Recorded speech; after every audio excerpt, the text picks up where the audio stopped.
Welcome back to the channel and welcome back to another edition of Where I Went Wrong. And in this edition of Where I Went Wrong, I'll be doing Where I Went Wrong, UFC 279, Diaz versus Ferguson. So let's get into it. I went 8-5, was at 8 of 13, 9, 10, 11, 12, 13. So 8 of 13, 8-5. Very rough start. Was win one, lose one, win one, lose one, or was it lose one, win? Yeah, it was lose one, win one, lose one, win one.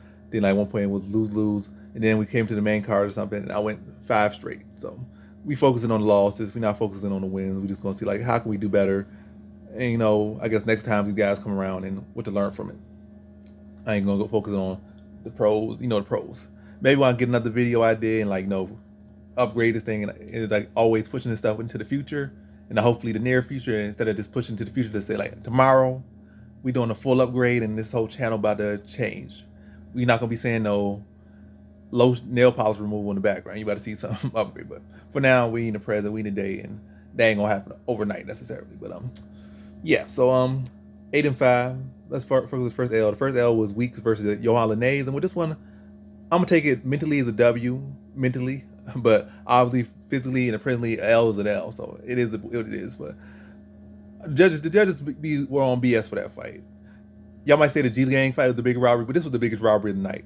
Johan Linnaeus literally threw a combined 10 punches in the last 2 rounds and got outstruck by 4 times in each of those rounds, 16 to 7. Then another round was 16-4 or 16-6, something like that. So you can't really say, oh, he won. Cause what did he do? What was he doing? Nothing.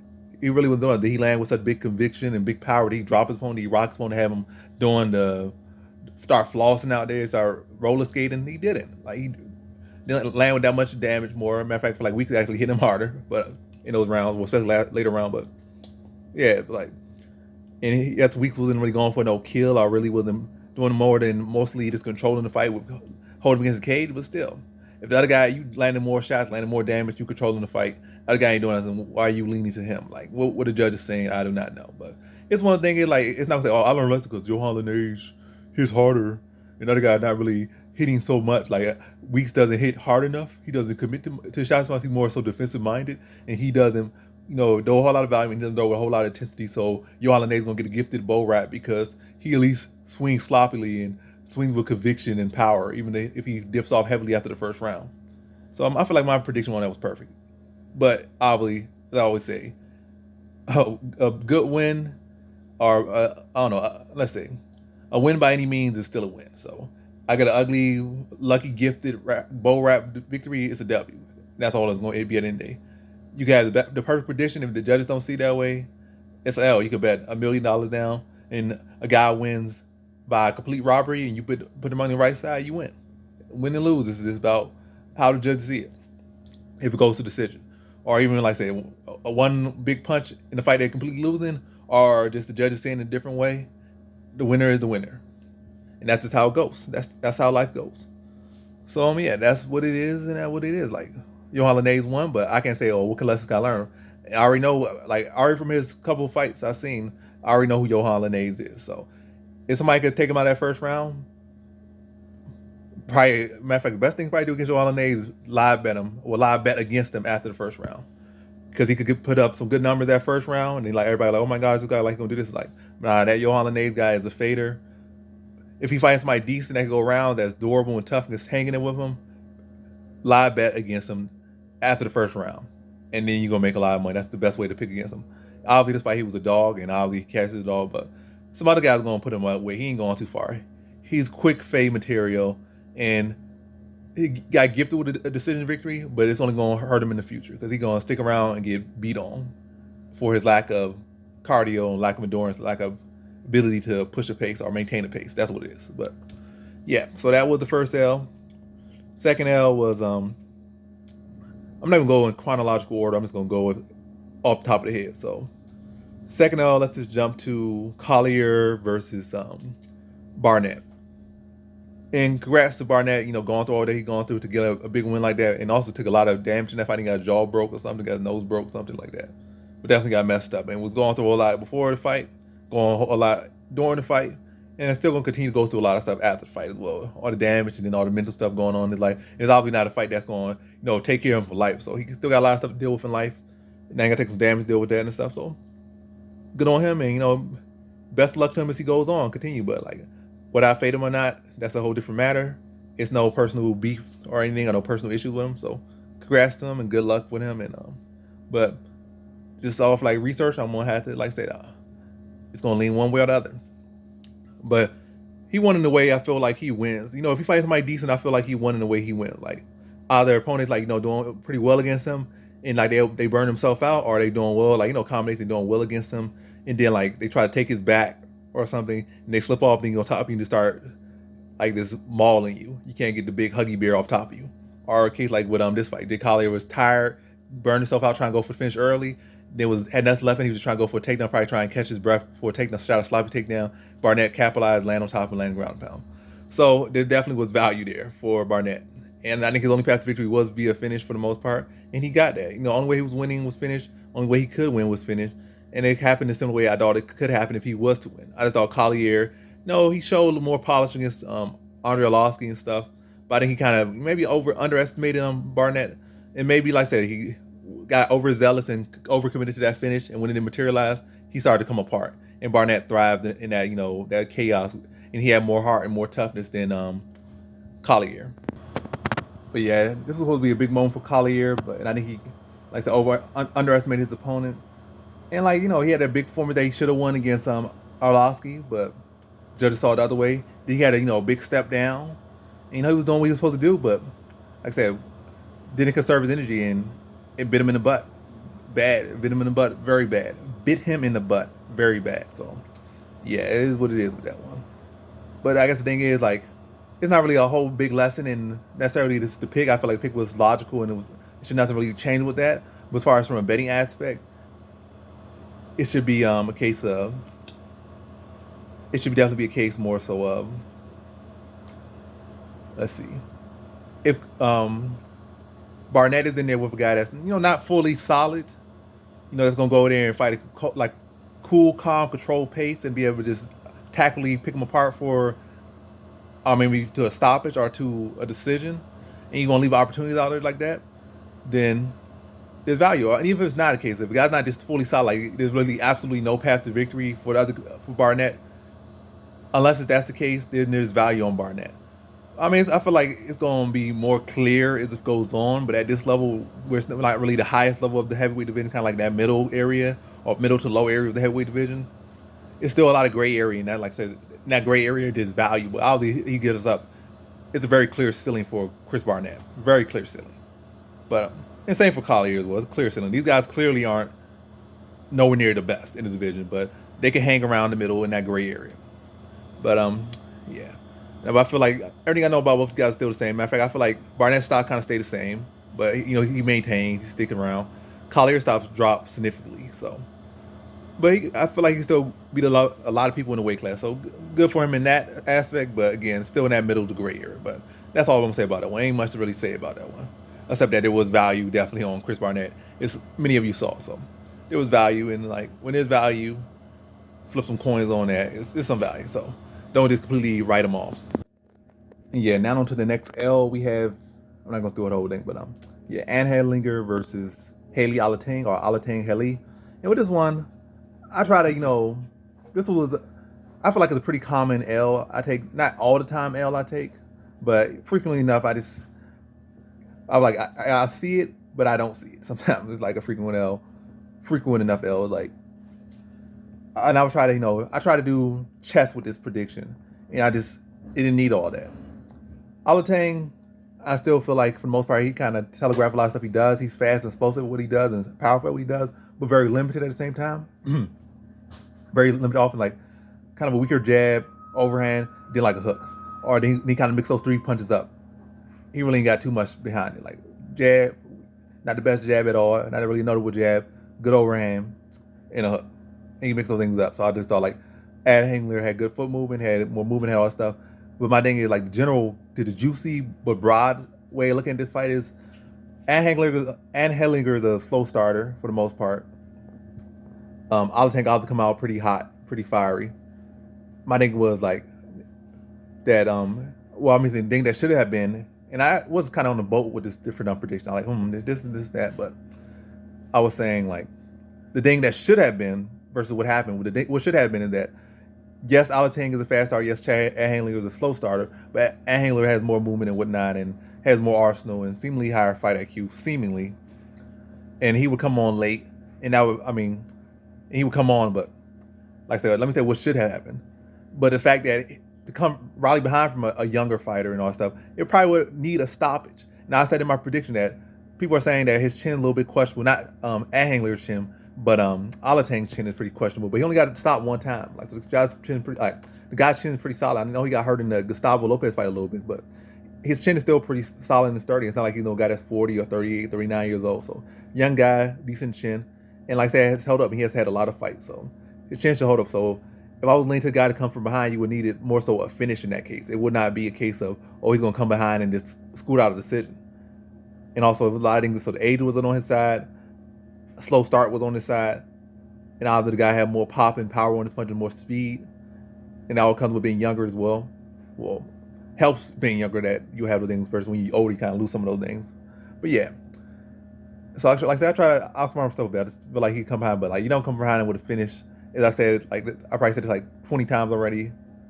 If you don't come from behind with a finish, if you don't see him finish, the guy's chin is 30, and he's going to be even though he might fade in those later rounds, unless he's getting put out, or unless it's like 5 rounds or something, lean to the guy that's going to have that early start to win. So, I think I kind of did that against Li Jiliang. Obviously, people feel Li Jiliang won and whatnot, and I feel like it was a close fight. I feel like he won personally.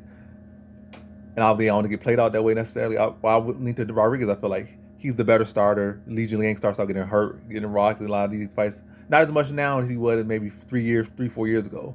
He gotten better at that, but still historically a slow starter. Rodriguez, decent starter, and can maintain that to a bit. And then have Jiliang kind of come from behind. It's like Rodriguez is a guy that has got knocked out several times. I don't think Rodriguez has been knocked out anytime. So you would need really need a finish or a real strong statement in the second round to shift the momentum. So that's why I was thinking kind of that one. Obviously, the prediction, the fight didn't really play out that way in that fight, but I got a W. So yeah, that's the thing. But in this fight, it could have been a similar thing. Like the younger guy come out stronger, come out faster, and unless he's gonna get a stoppage, he's not coming from behind. So I think he got shut all 3 rounds. And then also, Alatang is a smart, mixing the wrestling in the 3rd round, and got that on him as well. So, and I think Handler has given up a lot of takedowns and hasn't had the best takedown defense. He's not a poor grappler, but wrestling wise, could use a lot of improvements. Have given him a lot of takedowns. And Alatang just said, I need a little bit of breather right here. Let me mix this takedown in. Let me give him a different look. And that was enough to, give him that 3rd round and, allow him to keep, being ahead and not letting Handlinger ever getting build up any momentum. So good on him. Good decision mid fight in the 3rd round. So shutout performance for Alatang. I had like Alatang Heli, so cool on that. But yeah, the thing is like unless you expect the guy to get a finish, don't be so confident in him to rally. And I wasn't like one of my most confident picks. It was definitely not that. But as far as don't be confident enough to maybe pick it. So odds and numbers and success rate going favor. Unless the guy getting a finish, lean to the guy that's going to start heavy and be able to maintain that enough, or probably be able to stick around as well in the fight. Worst case scenario, he probably going to lose. Not lose. He's going to win a 29-28, or it's going to be a draw, a split decision type fight because the other guy has to come from behind. And it's going to make a split decision draw, but more likely than not, the guy that's durable enough and can set a good pace is going to win the fight probably like 9 times out of 10. Especially if he's younger as well and got more power and all that other stuff. And you really only bring in maybe one dimension for the most part. And Handler was really just bringing striking. He does have grappling, but in this fight I feel like it was more so he was just bringing the striking. I'm not saying he has a better strike, but I'm saying as far as what he was bringing, that would be a threat to Alatang Heli was really just a striking. It really wasn't no submission threat, wasn't no grapple threat, like he's going to take you down, wall install you, and all that stuff. It's more so he's just going to strike with you. Whereas Alatang Heli could have potentially mixed in more wrestling. Could have. But, he got done more so with the hands. He mixed in wrestling like 3rd round, but most part got done with the hands and the feet and the knees and all that stuff. But good win for Alatang Heli. But, yeah, so that was my 3rd L. 4th L. This probably was the easiest, clearest L that I could have avoided, and I was on the fence with it. And I made a similar mistake. I think it was like a heavyweight fight, Dontel Mays versus that one boy. I think the Egyptian dude. Very, very similar setup, and like a very similar thing. I wasn't super confident in Dontel Mays. I wasn't super confident in Pickett. Very much not confident in Pickett. I think I was average confidence with Dontel Mays in that fight. In this fight, I was low confident in Jamie Pickett. And it was more so like, it wasn't necessarily because Pickett looked so much better than him or so much this, so much that. It was that when I look at Dennis Talulin's record, it was like, who had he really beat? Most guys he beat him had very mediocre records. He's been there with like maybe decent guys, but he lost and he got stopped in every single one of them. But I also saw his record that he only lost by submission. And it's not like Jamie Pickett's such the greatest grappler either. So I did predict submission. Although kind of slow him down, take him out of the early rounds because guy like a firecracker, extend him, and then maybe tap him out. But also I've seen Jamie Pickett not do the best when a guy really pressures him and cracks him. And maybe like what's all one guy he beat that could have presented that issue for him was a guy that was undersized, a welterweight coming up to the middleweight. The other guy didn't really press him, so he doesn't do well when pressing. One thing Tululin would press him, and obviously he pressed him and he got him out of there like the second round. So smart money would have been on Tululin, but it was one of the cases where like I wanted to lean to Tululin, but I was like kind of on the fence, which was dumb because I feel like he just hadn't shown me nothing yet. But I was going for I already have enough tape on both guys. Pickett probably gonna be cut very soon, and Tallulah gonna stick around maybe for one or two more fights. But you put him there with some guy that's very confident in the grappling and not so susceptible to the pressure, and not gonna allow Tallulah just to crowd him like that. Submission is very, very likely. He's gonna get tapped out. That's one thing for certain. If he stick around the UFC, he gonna get tapped out a couple times, and that's probably gonna be his exit out the door, getting tapped out. So I know about him, and now you can probably be in there with some guys that can definitely exploit those areas in his game, and not be as exploitable to his pressure and heavy offense. So, but that was one that should have been clear. But it is what it is. But lessons to be learned. Then fifth and final L was Julian Erosa versus Hakeem Dawood. And this one, Julian Erosa just one of those guys, like you never know which performance you can get from. One performance he go out there and get knocked out quick. Other performance he go out there and look phenomenal. Then other performance out there he could win, but he could grit by on this chinny chin fight in a mediocre fighter. Like sometimes you get solid from Erosa, sometimes you get this, sometimes you get that. And I was expecting a flat Erosa again. I wasn't expecting a solid Erosa. Erosa came out, showed improvement, showed wrinkles in the game. He kind of played Hakeem Dawood. I think he studied the tape very well, and he knew how to draw out different reactions from him and make him pay for it. So he studied him well, came out and he did it. And he did the thing. Like not to say he just won because of this or that. I'm just saying he went out there did a solid performance. And I'm saying the tape work he did or what his coaches did, they just studied Hakeem Dawood to a science, and it definitely paid out. And Erosa used his full game and all did it solid. So my thing with this one, I can't really be for sure. Like I can't draw a great conclusion. All I can say is like there was value. It's not like Hakeem Dawood was a shutout bad a bad stylistic matchup for Erosa. He was not necessarily that. It's not like he was that big puncher or something like that. And it was like he's a technical striker who a lot of times goes to decision. So it's not as much of that big that always pending threat of a big punch landing and cracking him. Is like the Dawood is usually a decision type fighter for the most part at this level. So Erosa could stick around, maybe a little bit more comfortable, not worry about getting cracked with that big shot at all times. So he wasn't necessarily a bad style match, but I thought he was a more technical striker. But Erosa beat him, outstruck him, beat him everywhere the fight took place. So he's the better striker, at least on the night. So yeah, good performance from Erosa. And I guess all I can say from the thing is that there is value. So if Erosa goes out there with a one-dimensional fighter, for the most part, whether it be striking or grappling, depending at this level, I'll be a super phenomenal grappler, or super phenomenal striker. I think they're going to do work to him. But yeah, so I don't know. I'm just trying to all I can say with this one without rambling too much is that Erosa showed up and he looked good, looked great. And there's value on Erosa. And there was a value on Erosa. And obviously hindsight is 2020. So you can always say that. So but going forward, next fight, it's always like I say, you don't know who you're gonna match up with next fight. It's not like he's in the top 10, so you know who you're gonna get matched up with. He could get matched up with literally anybody. It could be a fight like, he definitely gonna lose this one. It could be one of these toss-up fights. I feel like for the most part, the next fight probably gonna be a toss-up fight. And I just gotta look at more tape and really see how they match up and see what can be done. But again, Erosa's one of those guys that's hot and cold. Like he could have a real hot night, he could have a real cold night the very next fight. So I don't know. I could get high off this performance for him and then like try to lean to him the next fight. But like I said, it's all based off how they match him up. They can literally match up with anyone. He's not like I said, he's not in the top. He's not at the top of the division. So it's like they can literally match him up with like 100 different people in the next fight. Not literally, but like basically 100 people in the next fight. So the options are very much on the table. And they can match up with somebody in the top 10, top 15. But it is what it is. So that's my last L. Good performance from Erosa. And then let me just talk about the main event for a second. Nate Diaz versus Tony Ferguson. With this one, damn near perfect. I had fourth round TKO, but it was a fourth round submission. I was originally leaning submission, but I was like, Ferguson might be able to get out of submission. I thought it was like it'd be accumulation of punches that would just get him out of there, but it was actually a submission. Like the accumulated punches led to a submission or a takedown, which led to a submission. But good on Nate Diaz to get that performance. And one thing I would say, I feel like no matter what time they fought in their career, I feel like Nate Diaz has always been a bad stylistic matchup with Tony Ferguson. Because there's always these matchups that I randomly thought about. Pettis versus Nate Diaz was one I thought about. I was like, who will win this one? That'd be a very interesting. Matter of fact, I think my brother asked me that. Like, it was just random. Like, they were nowhere in the same positions back probably when Pettis was champion and Diaz had already got smacked around by Ben Henderson. Like, so everybody was like, if he might have dropped, nobody was really thinking about that fight back then. Nobody was really thinking about that fight. But I never came to a conclusion. But obviously, when that fight happened, I would pick Pettis, but Diaz picked him apart. And that was also after Pettis declined. But maybe at all times, Diaz had been a bad matchup for Pettis. But I definitely, for sure, when Tony Ferguson was looking good and like winning, I always thought like Diaz would be a bad stylistic matchup. So in my opinion, I thought like even when people say, "Oh, Ferguson this, Ferguson that, Ferguson fell off and whatnot," I think Diaz would beat Ferguson at any point in his career. When he's at his best, when he's at his worst, I think he'd beat some. It's a bad stylistic matchup for Ferguson. I mean, yeah, a bad stylistic matchup for Ferguson. Obviously, both faded off, but I think no matter what point they fought, it would have been a bad matchup for Ferguson. But yeah, that is what it is. So good performance, good pick, good round, and all that stuff. Just missed the submission.